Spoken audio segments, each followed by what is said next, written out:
Boa noite. Fiquei incumbida hoje de... Primeiramente, eu queria agradecer a Maitê pelo suporte, viu, Maitê? Obrigada. Vai dar certo, viu, nossa aula aqui hoje. Fiquei incumbida de dar essa aula falando acerca do sangramento uterino anormal, né? Mas o meu foco maior na aula de hoje vai ser falar um pouquinho sobre a hiperplasia endometrial, certo? Para quem não me conhece, sou Carolina, sou médica assistente lá no nosso serviço, na maternidade escola. Estou em trabalho remoto devido à amamentação, né? Estou com um pequeno de 6 meses em casa e vamos lá. Foi difícil fazer essa aula porque com um menino em cima de mim, mas deu certo. Então vamos lá. Inicialmente vou fazer uma introdução acerca do sangramento uterino anormal, certo? Bom, o sangramento uterino anormal, inicialmente, ele acomete cerca de 10 a 30% da população feminina, certo?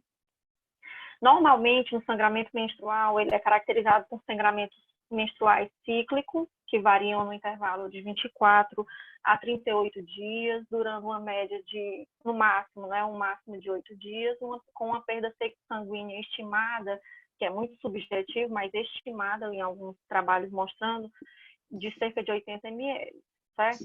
Fugiu desse habitual, fugiu da média, dessa normalidade, né? Na verdade, a gente considera como um sangramento uterino anormal. Então, ele pode ocorrer em decorrência do aumento da quantidade, duração ou da frequência de sangramento. Mas o mais importante de tudo é esse sangramento anormal gerar um prejuízo incalculável na qualidade de vida das pacientes, certo? Então, ele pode causar um prejuízo no lado emocional, profissional, físico e também no lado sexual da paciente, certo? Esse sangramento uterino anormal, ele pode ser um sangramento agudo, de início súbito, que pode levar a paciente a um quadro de descompensar o quadro cardiológico, gerar uma ida a uma emergência, e isso requer uma assistência emergencial e um preparo por parte da gente que vai receber essa paciente. Mas esse sangramento também pode ser um quadro crônico, arrastado, com duração de mais de 6 meses, e que nada impede que esse quadro venha a se agudizar, certo? Então, em 2011, a Federação Internacional de Ginecologia e Obstetrícia, ela desenvolveu, né, um método mnemônico para facilitar o nosso diagnóstico, o levantamento das nossas hipóteses diagnósticas que podem justificar esse sangramento uterino anormal, certo? Então, ele criou esse método do PALM-COIN, que é palme de palma da mão e coin de moeda, e a inicial dessa palavrinha, desse mnemônico, está relacionado com o provável diagnóstico. Lembrando que, às vezes, pode acontecer do diagnóstico envolver vários fatores, né? Mais do que um dessas etiologias. Então, inicialmente, os pólipos, eles são doenças benignas, que podem ser encontrados em cerca de 30% da população feminina. Cerca de 65% dessas mulheres que têm a presença desse pólipo, elas podem apresentar sintomáticas, ou seja, apresentar quadros de sangramento uterino anormal, principalmente o sangramento intermenstrual, certo? Então, esses pólipos, eles podem ser únicos, podem ser múltiplos, sésseis, pediculados, e aí eles são caracterizados pela proliferação de estroma, de glândula e por um core vascular no eixo dessa lesão. Esses pólipos, eles são, na grande maioria, benignos, são patologias benignas e que em pequena porcentagem dos casos podem vir a progredir para um desenvolvimento de uma malignidade, né? Estima-se que cerca de 2% mais ou menos das mulheres no menacme, né, durante a idade reprodutiva, elas podem vir a desenvolver um câncer a partir de um pólipo. E já em mulheres na pós-menopausa, essa probabilidade ela aumenta para cerca de 3%, né, o que é muito baixo. Certo? O tratamento desses pólipos é a retirada desse pólipo, certo? Por via esteroscópica. Quanto à adenomiose, né, que é a outra letrinha aqui do palmicone. A adenomiose também é uma doença benigna, cuja prevalência ela é muito difícil de ser levantada, em vigência do quê? O diagnóstico ele é muito difícil. Então, estima-se, os trabalhos mostram que a maioria dos diagnósticos acontecem retrospectivamente, através de peças de histerectomia, certo? Então, a grande maioria das pacientes, 2/3 das pacientes que têm uma adenomiose, elas podem cursar com um quadro de sangramento uterino anormal e geralmente associado a dores pélvicas, dismenorreia, dispareunia e etc. Certo? Então, o diagnóstico da adenomiose é um diagnóstico um pouco mais difícil de ser realizado, mas hoje em dia existem alguns critérios ultrassonográficos que a gente pode utilizar para aumentar a nossa chance de diagnóstico dessa afecção, né? Que é aumento do volume uterino, mudança da textura do miométrio, a presença de áreas císticas dentro do miométrio, que são os adenomiomas, outras alterações como uma irregularidade da parede uterina, né? Uma assimetria da parede uterina e etc. Certo? O tratamento dessa adenomiose, ele basicamente, o tratamento para dizer que a paciente ficará curada seria a histerectomia, mas em nem todos os casos a gente vai precisar de fazer a histerectomia. Então, primeira linha de tratamento, a gente quer controlar os sintomas dessa paciente para melhorar a qualidade de vida dela. Então, a gente vai iniciar o tratamento hormonal para controle de sangramento e controle de dor. Então, primeira linha de tratamento é anticoncepcional, é progestágeno, é combinado, desde que a paciente consiga segurar os seus sintomas e ficar bem. E em último caso, e também no desejo da paciente, caso ela não queira ter mais filhos, né, o perfil reprodutivo dela já estiver concluído, ela pode optar também pela histerectomia, certo? Os leiomiomas, né, os miomas, eles são os tumores benignos mais comuns na população feminina. Estima-se uma prevalência aí da faixa de 70% a 80% da população feminina, sendo que dessas mulheres que têm um diagnóstico de mioma, têm essa alteração estrutural no útero, apenas 30% a 50% vão apresentar algum tipo de sintoma, dentre eles o sangramento uterino anormal. E outros sintomas, como sintomas compressivos, urinários, intestinais, infertilidade, que também pode entrar como diagnóstico de exclusão, certo? Mas principalmente os miomas de localização submucosa, eles estão mais relacionados com os sintomas de sangramento anormal, né? Então a gente vê a classificação de alguns miomas que podem ser subserosos, intramurais, transmurais e até os submucosos, né? Que é o mais comum de estar relacionado com o sangramento. Então, a letrinha M do... Pode falar? Bom, a letrinha M aqui do nosso mnemônico está relacionado com a presença de malignidades no trato genital, né? Seja ele vulva, vagina, colo do útero, endométrio, que podem apresentar-se com quadro de sangramento uterino anormal. E a hiperplasia endometrial, que eu vou falar mais à frente.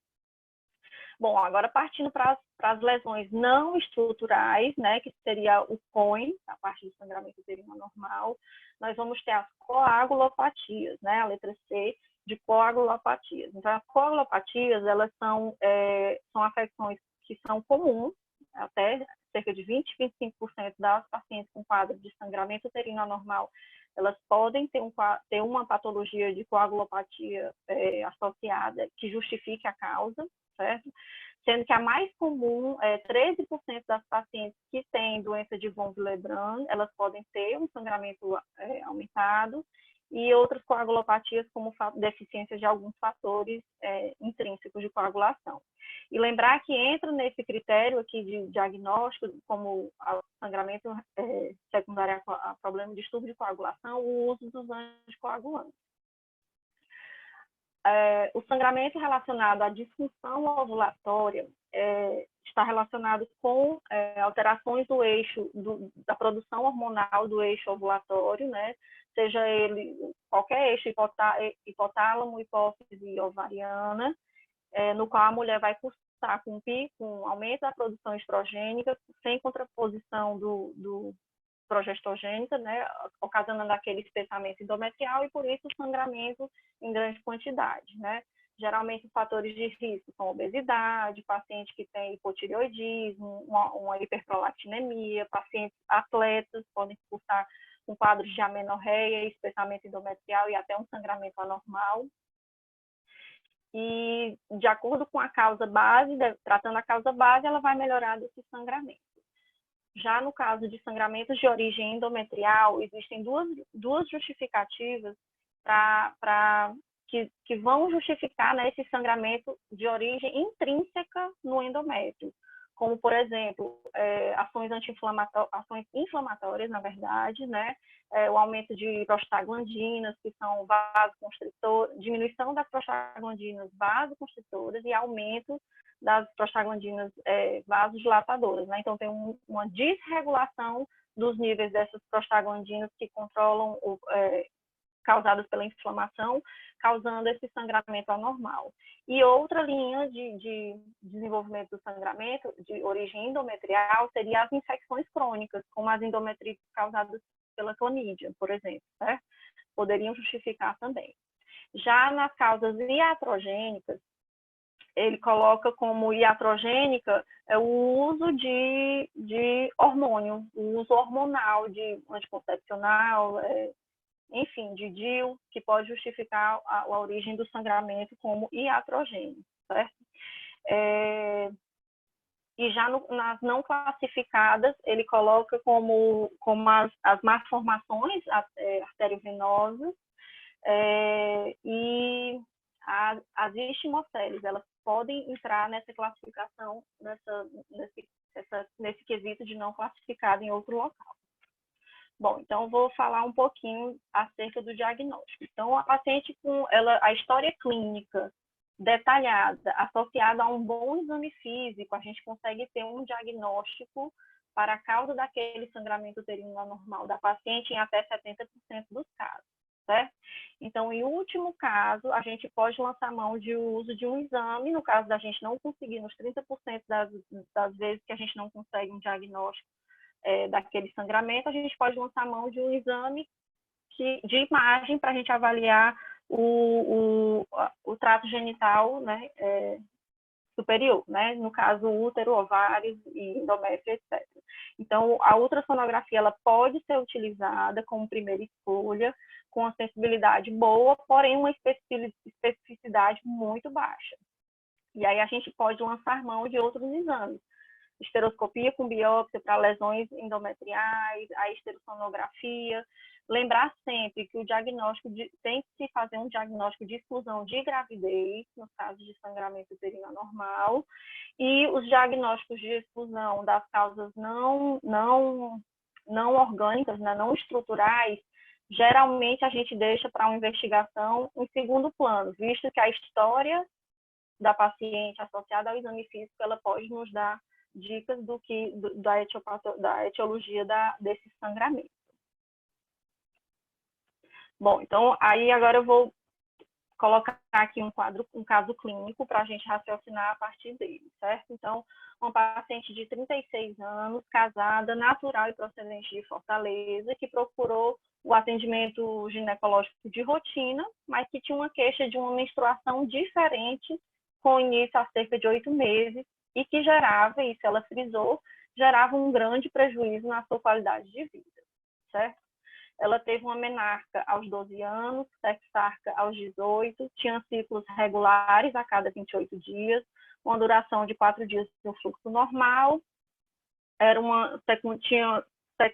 secundípara, com uma cesárea e um aborto anterior, e de antecedentes pessoais, hipertensa, sobrepeso, e ela segundo ela, tinha um diagnóstico de ovário micropolicístico, da síndrome dos ovários micropolicísticos. Foi feita a avaliação dela, a história dela, ela referia um sangramento irregular a cada 15 dias, em moderada quantidade e associado a coágulos, e uma dor pélvica com caráter moderada intensidade, e no exame físico não foi achado nada fisicamente, a não ser uma palidez cutânea mucosa. Foi então solicitado um ultrassom transvaginal, que mostrou essa imagem de um miométrio ligeiramente heterogêneo, com endométrio espessado, com áreas císticas e medindo 20 milímetros.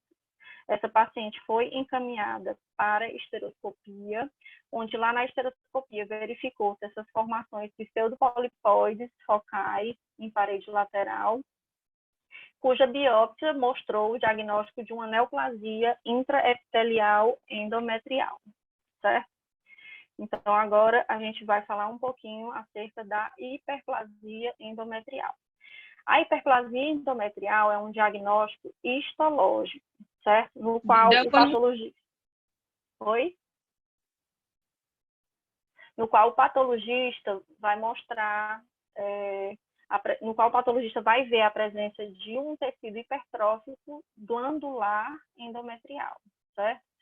Essa hiperplasia endometrial, ela é uma afecção que acomete até 20% das pacientes que têm um quadro de síndrome de ovário policístico. Então, as pacientes, 20% das pacientes com o diagnóstico de uma síndrome de ovário micropolicístico, elas podem apresentar uma hiperplasia endometrial histologicamente confirmada, certo? Geralmente, as pacientes, elas apresentam sintomas, né? Então, a grande maioria das pacientes que têm hiperplasia endometrial, simples, benigna, elas podem vir assintomáticas. Já as pacientes que têm hiperplasia endometrial com atipia, que é a neoplasia intraepitelial endometrial, elas apresentam uma mudança no padrão menstrual com o aumento do sangramento, certo? Geralmente, essas hiperplasias, elas estão associadas a alguns fatores de risco, né? Como a obesidade, que pode aumentar em até 23 vezes o risco dessa paciente desenvolver essa hiperplasia e até um adenocarcinoma de endométrio. Pacientes com ovário policístico, como eu já disse, menarca precoce, menopausa tardia, uso de tamoxifeno, tudo isso pode predispor e aumentar o seu risco em até 23 vezes de desenvolver essa hiperplasia e um carcinoma de endométrio. Então, em 1994, a Organização Mundial de Saúde fez uma classificação de acordo com a característica histológica dessa hiperplasia e procurou mostrar a probabilidade, o risco dessa hiperplasia progredir para um câncer de endométrio. Então, ela foi classificada em 4 categorias, que foram a hiperplasia simples, com risco de progressão para malignidade de 1%, hiperplasia complexa, com risco de 3% de progressão, hiperplasia simples com atipia, aí para 8% a chance de risco de progressão, e a hiperplasia complexa com atipia, um risco de progressão de 29%. Já em 2014, a OMS ela já modificou essa classificação da hiperplasia, certo? Ela então ela colocou nessa classificação, ela retirou a classificação simples ou complexa e permaneceu a classificação considerando apenas a atipia, certo? Então, ele dividiu em 3 categorias, na verdade, 2 categorias, né? A hiperplasia endometrial benigna, certo? E a neoplasia intraepitelial endometrial. A hiperplasia endometrial benigna, geralmente, ela se comporta difusamente por ser uma doença estrógeno dependente, por ser uma doença, por a mulher estar mais exposta aos efeitos do estrogênio. Então, ela vai estimular como um todo aquele endométrio, né? Diferentemente da neoplasia intraepitelial endometrial, que era aquela antiga hiperplasia com atipia, certo? Que tem uma tendência a ser mais focal, mas que com o progredir do tempo, ela tem uma tendência a se tornar mais difusa, e ela é considerada uma lesão pré-câncer, pré-adenocarcinoma, certo? E a terceira classificação é no próprio câncer, adenocarcinoma de endométrio, certo? Bom, agora falando um pouquinho de tratamento, eu vou falar a respeito do tratamento tanto do sangramento uterino anormal, de uma forma, como atender, como manejar, né, um quadro de sangramento agudo, e vou falar também do tratamento quanto da hiperplasia endometrial, certo? Então, em 2013, eu utilizei esses protocolos, esses guidelines, né, do American College de 2013, da Febrasgo, aqui de 2017, Sociedade Canadense de 2018 e o Royal College também de 2018.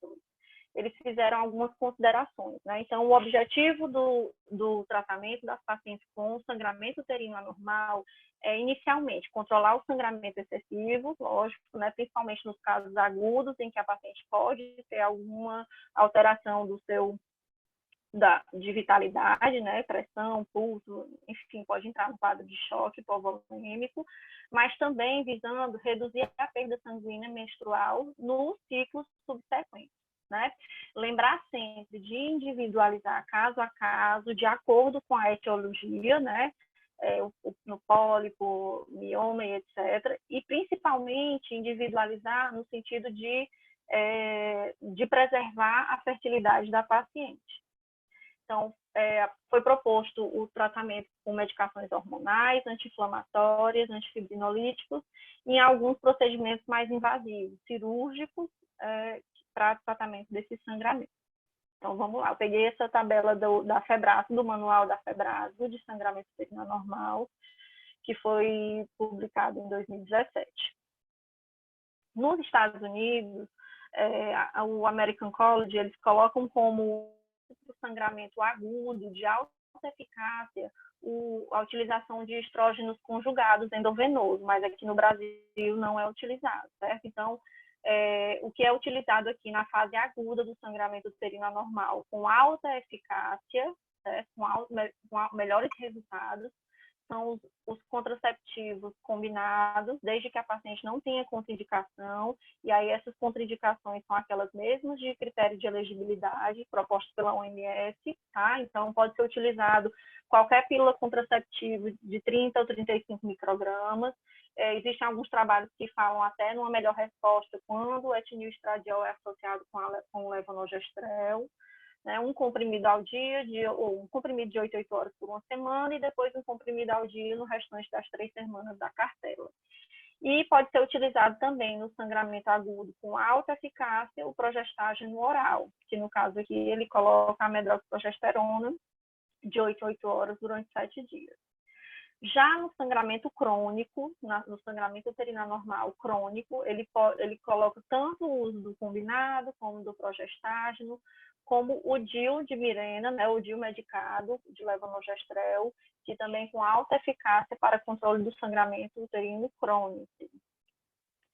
Outras medicações que ele propõe com alta eficácia, nós vamos ter também os análogos de GNRH para controle do sangramento crônico, com seu uso reservado para alguns casos de pacientes pré-cirúrgico, para melhora de nível hematimétrico para preparo de cirurgia, diminuição de lesão de mioma, por exemplo, para fazer uma cirurgia mais conservadora, e lembrar sempre do uso limitado por até 6 meses devido aos efeitos colaterais. E as medicações não hormonais, né? Que no caso, os anti-inflamatórios não esteroidais, tem uma eficácia moderada no controle desse sangramento crônico, né? E existem vários trabalhos que mostram maior efeito com relação ao ácido mefenâmico, né? Já o transamina, o ácido tranexâmico, também para controle do sangramento crônico, com alta eficácia na dose preconizada segundo o FDA de 1,3 gramas, 3 vezes ao dia, ou seja, de 8 a 8 horas durante 5 dias. Bom, agora eu vou falar um pouquinho a respeito do tratamento da hiperplasia endometrial, certo? Para isso, eu peguei alguns guidelines desse artigo de revisão do Jornal de Ginecologia Minimamente Invasiva, de 2013. O American College, em 2015, também emitiu uma opinião, um guideline.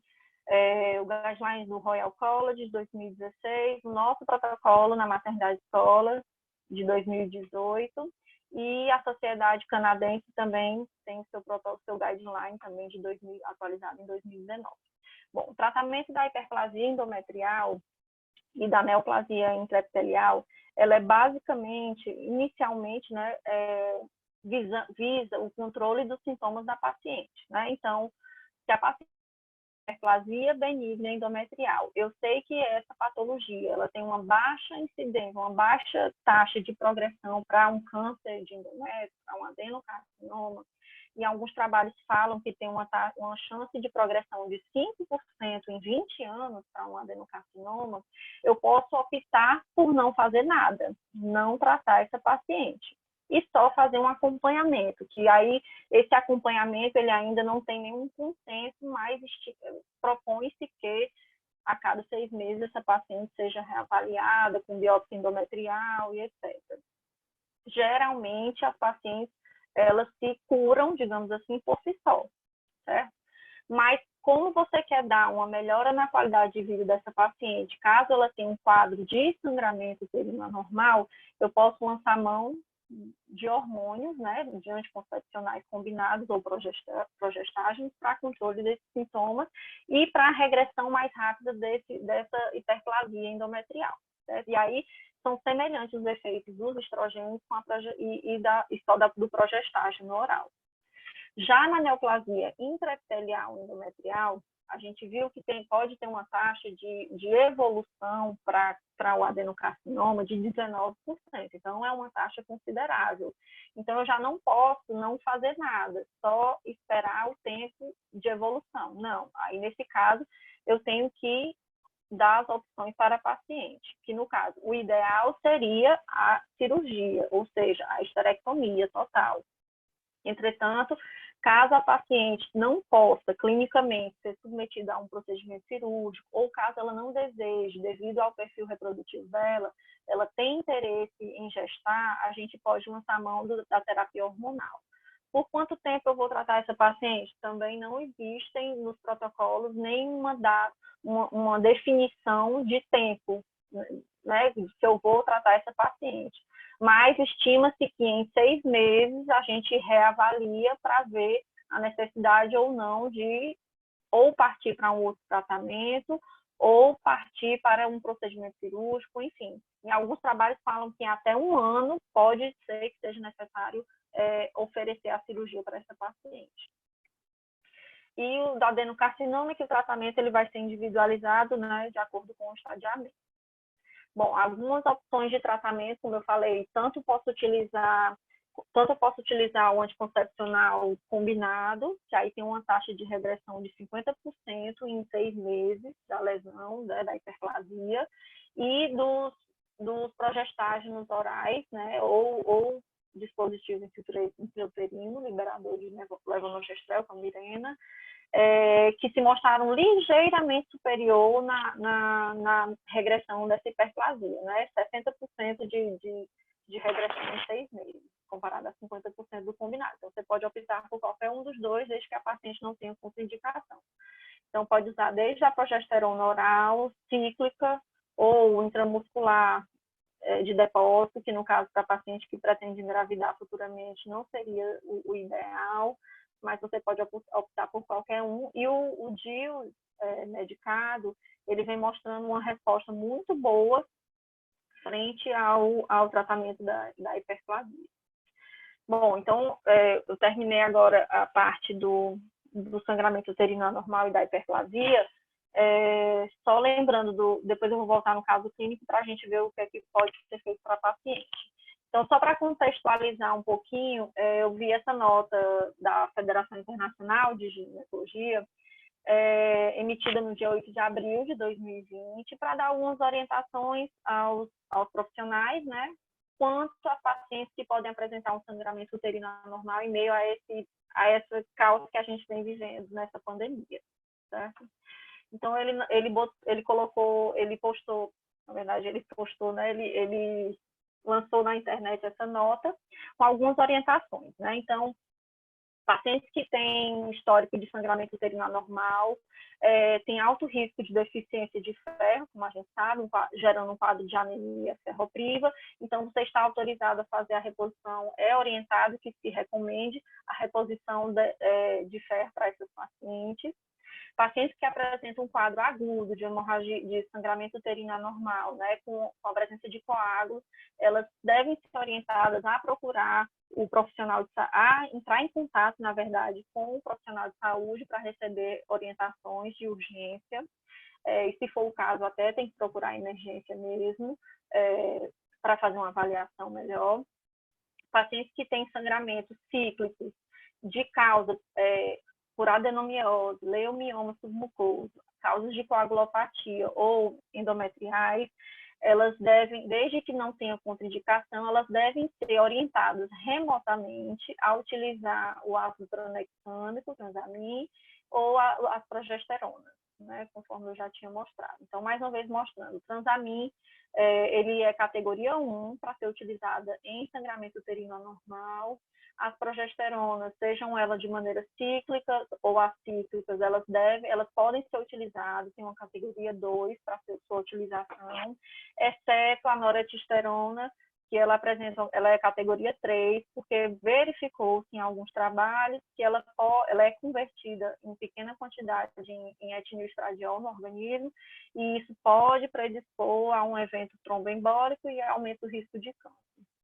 E as pacientes que têm um sangramento irregular, principalmente com fatores de risco para sangramento de causa ovulatória, sempre a gente deve pensar, acender uma luzinha para pensar no diagnóstico de um possível câncer endometrial. Então, essas pacientes, elas têm que ser manejadas no sentido de não perder o contato e fazer um manejo futuro para um diagnóstico de um possível câncer de endométrio. Bom, e era basicamente isso que eu tinha para falar. Estou aberta para perguntas, se alguém tiver. Deixa eu sair daqui.